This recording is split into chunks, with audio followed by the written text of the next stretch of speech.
Bachelors और diploma after 12 do Indian students face discrimination in terms of housing या फिर part time jobs इन field job और PR के बीच में हमें क्या चूज करना चाहिए। तो बेसिकली डेफिनेटली ये बहुत बड़ा स्कैम कनाडा के अंदर चल रहा है। मैं अपनी फियांसे को कनाडा बुलाना चाहता हूं, तो प्रोसेस क्या है। हाँ जी, तो यार आप लोग में से कनाडा से रिलेटेड भिन्न भिन्न प्रकार के क्वेश्चंस पूछते रहते हो, तो आज की इस वीडियो में उन्हीं क्वेश्चंस के मैं आंसर देने की कोशिश करूंगा। So without wasting any more time questions के आंसर देते हैं। Let's get started with this video. Is government planning to provide work permit to students pursuing 1 year post graduate course. तो बेसिकली अगर आप कनाडा के अंदर एज एन इंटरनेशनल स्टूडेंट 1 साल का पोस्ट ग्रेजुएट डिप्लोमा या फिर एक पोस्ट ग्रेजुएट सर्टिफिकेट कोर्स करते हो, तो उस केस में आपको 1 साल का ही वर्क परमिट मिलेगा, मतलब पोस्ट ग्रेजुएट वर्क परमिट मिलेगा। लेकिन अगर आप 1 साल का मास्टर्स प्रोग्राम करते हो तो उस केस में आपको 3 साल का वर्क परमिट मिलेगा। और फिलहाल तो ये रूल्स चल रहे हैं, अगर फ्यूचर में चेंज होते हैं तो डेफिनेटली मैं आप लोगों को अपडेट करूँ। स्टूडेंट्स शुड बाय स्टॉक्स और नॉट। तो बेसिकली यार मेरा पर्सनल एक्सपीरियंस यही कहता है कि स्टूडेंट्स को डेफिनेटली हर महीने थोड़ा सा अमाउंट लाइक $30, $40 या फिर मैक्सिमम $50 या $100 किसी स्टॉक या फिर ETF में जरूर इन्वेस्ट करने चाहिए।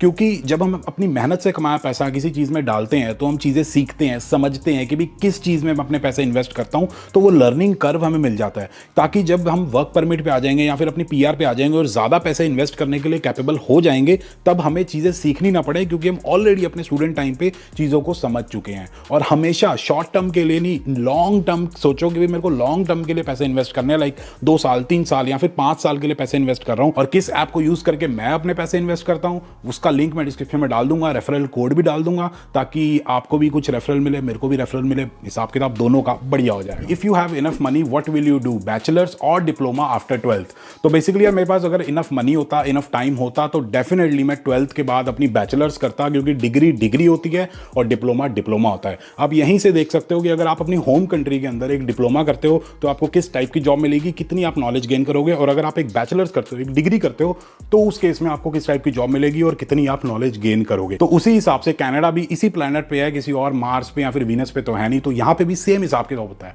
डिप्लोमा की एक अलग वैल्यू होती है और डिग्री की अलग वैल्यू होती है। तो मैं होता तो बैचलर्स और डिग्री ही करता, लेकिन पैसे भी होने चाहिए और टाइम भी होना चाहिए, क्योंकि डिग्री जो होती है वो 4 साल की। ओंटारियो के अंदर पढ़ाई कंप्लीट करने के बाद बच्चे कौन कौन सी प्रोविंस में मूव हो सकते हैं अपनी पीआर जल्दी लेने के लिए।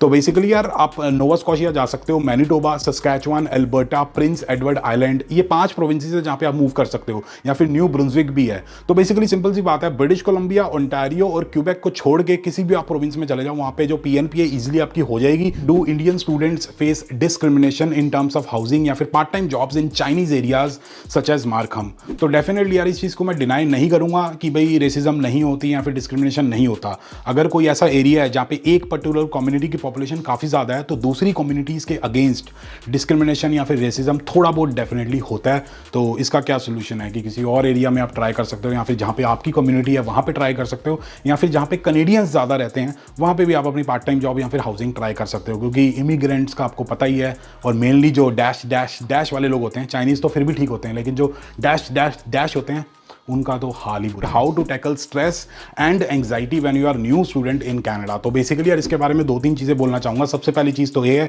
कि नेगेटिव लोगों से दूर रहो। जो लोग नेगेटिव बातें करते हैं उनसे आपको फ्रेंडशिप या फिर बात करने की ज़रूरत नहीं है, क्योंकि वो आपको पीछे ही धकेलेंगे या फिर नीचे धकेलेंगे, आपको कभी वो ग्रो करने नहीं देंगे। दूसरी चीज़ ये है कि जब आपने कनाडा आने की प्लानिंग शुरू की थी, या फिर आपने सोचा था कि मैं कनाडा जाना चाहता हूँ या फिर चाहती हूँ, तो आपने क्या सोचा था कि मैं कनाडा जाके क्या करूँगी या फिर क्या करूँगा। तो उसी चीज़ की तरफ फोकस रखो कि भाई कोई जॉब लेने आए हो, अपना करियर बनाने आए हो, अपनी पैसा कमाने आए हो, पीआर लेने आए हो, जो भी आप करने के लिए आए हो उसी चीज की तरफ फोकस करो, वही चीज करते रहो, इधर उधर अपना दिमाग भटकाने की जरूरत नहीं है। तीसरी चीज ये है कि आप जो मर्जी हो, आप 30 मार खान हो, आप फ्रेशर हो, आपके पास 4 साल का एक्सपीरियंस, आपके पास 10 साल का एक्सपीरियंस है, चीजें होने में टाइम लगेगा, तो आपके पास पेशेंस होने चाहिए। हमें स्ट्रेस या फिर एंग्जाइटी कब होती है, जब हम सोचते हैं कि भाई ऐसा होगा और वो होता नहीं है। मतलब हम कुछ एक्सपेक्ट कर लेते हैं, फिर हमारी एक्सपेक्टेशंस मीट नहीं होती हैं। तो मैं कहना चाहूंगा कुछ एक्सपेक्ट मत करो, जो होगा बढ़िया होगा, और साथ के साथ पेशेंस रखो, चीजें होने में डेफिनेटली थोड़ा सा टाइम लगेगा। तो देखना स्ट्रेस और एंग्जाइटी थोड़ी बहुत चली जाएगी। मेरी एंगेजमेंट हो रखी है और मैं कनाडा के अंदर एक इंटरनेशनल स्टूडेंट हूं, और मैं अपनी फियांसे को कनाडा बुलाना चाहता हूं। तो प्रोसेस क्या है? तो अगर आप कनाडा के अंदर मास्टर्स कर रहे हो तो कोई दिक्कत वाली बात नहीं है, महीने 2 महीने बाद उनका आप स्पाउसल ओपन वर्क परमिट लगवा सकते हो शादी करने के बाद। लेकिन अगर इस वक्त आप कनाडा के अंदर एक डिप्लोमा, पोस्ट ग्रेजुएट डिप्लोमा या फिर सर्टिफिकेट कोर्स ये सब कर रहे हो, तो उस केस में फटाफट से ऑन पेपर शादी कर लो और उनका स्पाउसल ओपन वर्क परमिट लगवा दो, क्योंकि अगर कैनेडियन गवर्नमेंट ने वो रूल्स पक्के कर दिए जो 22 जनवरी को आए थे तो भाई नहीं लगवा पाओगे। तो अभी तक पूरी इन्फॉर्मेशन नहीं आई है, जब तक इन्फॉर्मेशन नहीं आती है तो आप उनसे शादी कर लो ऑन पेपर और उनका SOWP मतलब स्पाउसल ओपन वर्क परमिट लगवा दो, होपफुली लग जाएगा और आप दोनों साथ हो जाओगे कनाडा के अंदर। गर्लफ्रेंड कैसे बनाएं, तो बेसिकली यार ऐसे कोई टिप्स एंड ट्रिक्स मेरे पास तो है नहीं, क्योंकि मैं कोई एक्सपीरियंस बंदा नहीं हूँ कि गर्लफ्रेंड कैसे बनाएं। तो बाकी कनाडा आए हो आप अपना करियर बनाने के लिए, गर्लफ्रेंड बनाने के लिए नहीं आए हो। गर्लफ्रेंड बाकी बनानी है तो धीरे धीरे अपने आप बन जाती है, पहले अपना करियर बना लो यार। As a student working full time should I start my FHSA now और pay off my student debt first. तो बेसिकली अगर आपके सर पे कोई भी लोन है, फिर कोई भी डेट चल रहा है, तो सबसे पहले वो उतारो कोई भी इन्वेस्टमेंट स्टार्ट करने से पहले। लेकिन आप अपना FHSA अकाउंट मतलब first home savings account definitely खुलवा सकते हो। उसमें चाहे पैसे कुछ मत डालना, उसको खाली छोड़ दो ताकि आपको वो कंट्रीब्यूशन रूम मिल जाए। और किस बैंक में मैंने अपना FHSA अकाउंट खुलवा रखा है उसका रेफरल लिंक मैं डिस्क्रिप्शन में डाल दूंगा, तो उस पर क्लिक करके आप अपना FHSA अकाउंट खुलवा सकते हो। आपको भी कुछ पैसे मिलेंगे, थोड़े से मेरे को भी मिल जाएंगे, दोनों का हिसाब किताब बढ़िया हो जाएगा। इंडिया के अंदर मेरी जो सैलरी है वो है 4,10,000 रुपीज पर एनम, और मेरा जो फैमिली का बैकग्राउंड है वो भी नॉर्मल सा है, कुछ ज़्यादा सेविंग्स नहीं है कि हम अपनी कनाडा की फीस दे पाएँ और GIC वगैरह दे पाएँ। साथ के साथ मेरे को कोई एजुकेशन लोन नहीं मिलेगा, बहुत ही मुश्किल है। और मैं इंडिया से बाहर आना चाहती हूँ क्योंकि मेरा इंडिया में करियर नहीं बनेगा, मेरे को कनाडा आना है। तो मैं ये बोलना चाहूँगा कि अगर आप इंडिया से बाहर सेटल होना चाहते हो, अपनी पढ़ाई करना चाहते हो, तो ज़रूरी नहीं है कि कनाडा ही वही कंट्री है। कनाडा के अलावा दुनिया के अंदर बहुत सारी कंट्रीज़ हैं। फॉर एग्जाम्पल जर्मनी के अंदर जो पढ़ाई है वो बहुत ही सस्ती होती है, तो डेफिनेटली उसको भी आप कंसिडर कर सकते हो।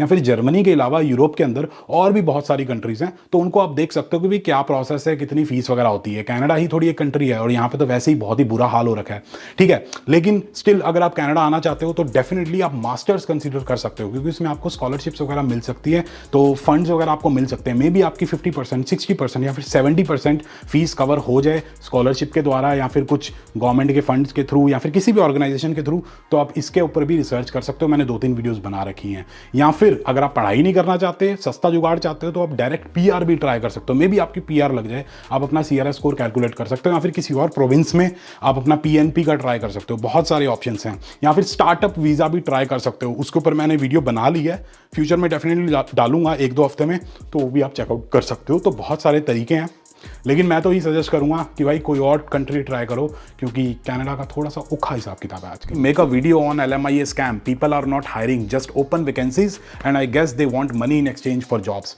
तो बेसिकली डेफिनेटली ये बहुत बड़ा स्कैम कनाडा के अंदर चल रहा है LMIA के नाम पे, कि भाई LMIA वाली जॉब देंगे लेकिन वो बदले में पैसे मांगते हैं। तो सिंपल इससे बचने का यही तरीका है कि भी जहां भी आपको दिखाई दे कि भाई LMIA वाली जॉब देंगे, आपको PR दिलाने में हेल्प करेंगे, तो वहां से पीठ दिखा के निकल लो, क्योंकि वो मोस्ट प्रोबेबली उसके बदले आपसे पैसे ही मांगेंगे और बहुत ज़्यादा मांगते हैं, लाइक $30,000, $40,000, $50,000 एक LMIA जॉब के।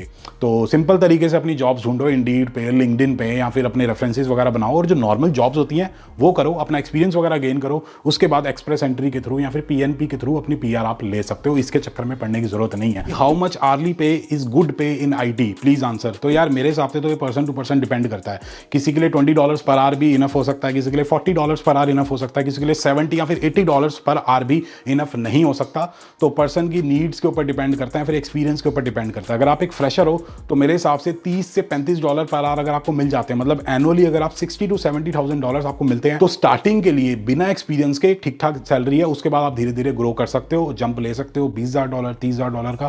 तो ये हिसाब किताब है। I just came here in Canada in December 2023। अब मेरे को एक गाड़ी खरीदनी है यूज्ड। अब यार अभी तो आए हो, अभी से ही आपको गाड़ी खरीदनी है, लेकिन चलो आपको एक गाड़ी खरीदनी है एज अ स्टूडेंट, तो गाइड कर दो। तो बेसिकली यार मैं कोई एक्सपर्ट नहीं हूँ, जितनी मेरे को नॉलेज है मैं शेयर कर सकता हूँ। तो बेसिकली एक यूज्ड गाड़ी खरीदो, होंडा सिविक या फिर टोयोटा कोरोला वगैरह, जो लॉन्ग टर्म चले। $5,000 $6,000 या फिर मैक्सिमम $8,000 की गाड़ी खरीदना। उस पर ऊबर करो, स्किप्डर डिशेस करो, राइड शेयर करना है, जो करना करो, बढ़िया तरीके से पैसे कमाओ।